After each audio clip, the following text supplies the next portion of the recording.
Assalamualaikum warahmatullahi wabarakatuh. Innal hamdalillah nahmaduhu wa nasta'inu wa nastaghfiruh wa na'udzu billahi min syururi anfusina wa min sayyiati a'malina may yahdihillahu fala mudhillalah wa may yudlil fala hadiyalah. Asyhadu an la ilaha illallah wahdahu la syarikalah wa asyhadu anna Muhammadan abduhu wa rasuluhu la nabiyya ba'dah. Allahumma sholli ala sayyidina Muhammad wa ala alihi wa ashabihi wa man tabi'ahum bi ihsan ila yaumil qiyamah. Faqala ta'ala bil Qur'anil Karim, a'udzu billahi minasyaitonir rajim. Bismillahirrahmanirrahim. Ya ayyuhalladzina amanu kutiba alaikumusiyam kama kutibal ladzina min qablikum la'allakum tattaqun. Shadaqallahul adzim. Amma ba'du. Ayyuhal hadirun wal hadirah. Puji syukur senantiasa kita panjatkan kehadirat Allah Subhanahu wa taala atas segala nikmat dan karunia yang telah diberikan kepada kita semua. Mudah-mudahan segala amal ibadah kita khususnya di bulan Ramadan ini diterima atas keridhaan dari Allah Subhanahu wa taala. Salawat dan salam semoga tercurah limpahkan kepada baginda Nabiullah Nabi Muhammad sallallahu alaihi wasallam beserta keluarganya, para sahabat, para tabi'in, para tabi'ut tabi'in, para ulama, hingga kepada kita semua selaku umatnya yang senantiasa memegang teguh kepada syariatnya, sehingga mengantarkan kita nanti yaumil akhir akan mendapatkan syafaatul uzma dari baginda Nabi Muhammad sallallahu alaihi wasallam. Hadirin wal hadirah sidang tarawih yang Allah muliakan dan saya hormati.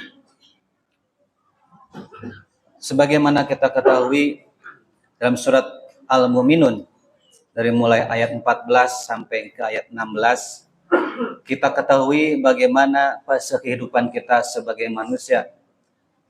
Dalam ayat tersebut disampaikan bagaimana mulainya pencampuran antara air mani bapak kita yang yang menembus kepada opum atau sel telur ibu kita. Kemudian Allah gambarkan di situ mulai menjadi segumpal darah, menjadi segumpal daging, kemudian membalut tulang dan akhirnya kita lahir di dunia ini.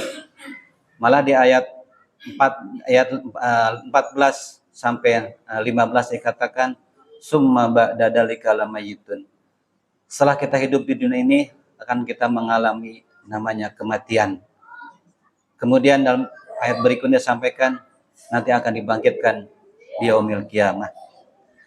Namun muncul pertanyaan bagi kita, apakah kita nanti di yaumil qiyamah nanti akan mendapat kebahagiaan ataupun tidak? Hanya ada dua kemungkinan. Bisa kita masuk kepada ashabul yamin, adalah golongan-golongan yang akan mendapatkan kebahagiaan berupa surga al-jannah dari Allah Subhanahu wa taala, atau bahkan kita akan masuk kepada golongan ashabus shimal, adalah golongan-golongan yang akan mendapatkan siksa dari api neraka atau disebut sebagai tempat buruk-buruknya tempat atau wabisal masir.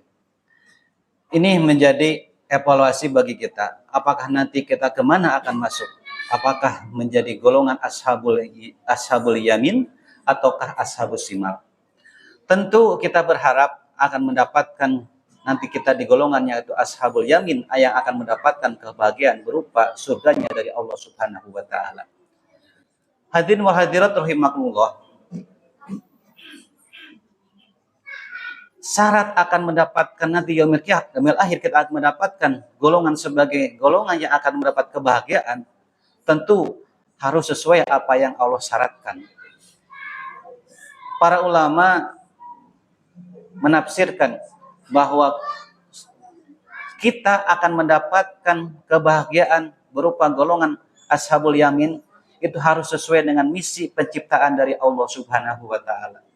Selain kita tahu tadi dalam surat Al-Mu'minun disampaikan dari 14 sampai ke 16 bagaimana fase kehidupan kita sampai kita nanti meninggal dunia, kemudian kita berada di alam akhirat.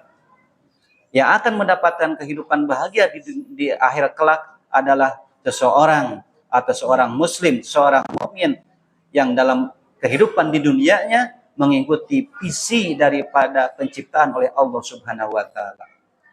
Apa itu visi yang penciptaan Allah Subhanahu wa taala? Allah gambarkan dalam surat Al-Maidah ayat 100 ayat 5 Al-Zariyat ayat 56.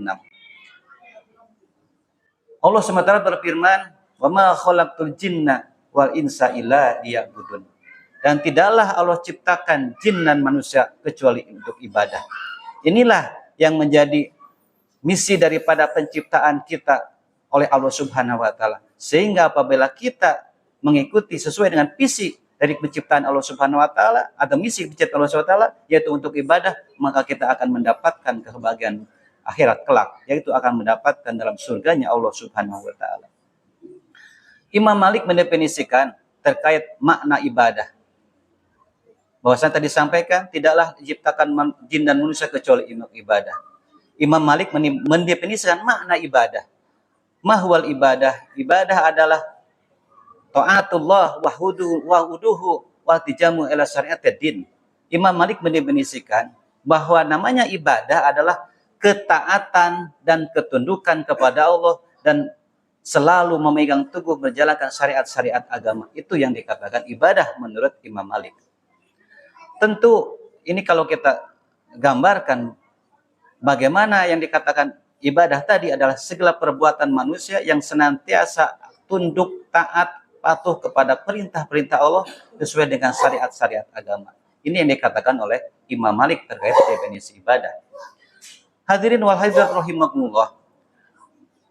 Tentu juga kalau kita kerucutkan mana ibadah tersebut, kita sandingkan dengan firman Allah Subhanahu wa taala dalam surat An-Nur ayat 51. Allah berfirman, "A'udzubillahi minasyaitonirrajim. Idza du'u ilallahi wa rasulih liyahkuma bainahum ayyaqulu sami'na wa ata'na wa ulaika humul muflihun." Inilah esensi daripada makna ibadah, yaitu adalah bahwasanya apabila disuruh ke jalan Allah dan Rasulnya untuk berhukum atas mereka, maka mereka berkata sami'na wa ata'na. Sifat sam'an wa ata'na atau sifat segera mendengar dan segera taat, ini merupakan esensi daripada ibadah. Hadirin wal hadirat rahimakumullah. Inilah yang menjadikan bahwa bagi seorang yang beriman senantiasa melaksanakan ibadah juga disertai dengan sifat sami'na wa ata'na. Tentu ini menjadikan esensi daripada makna ibadah itu sendiri.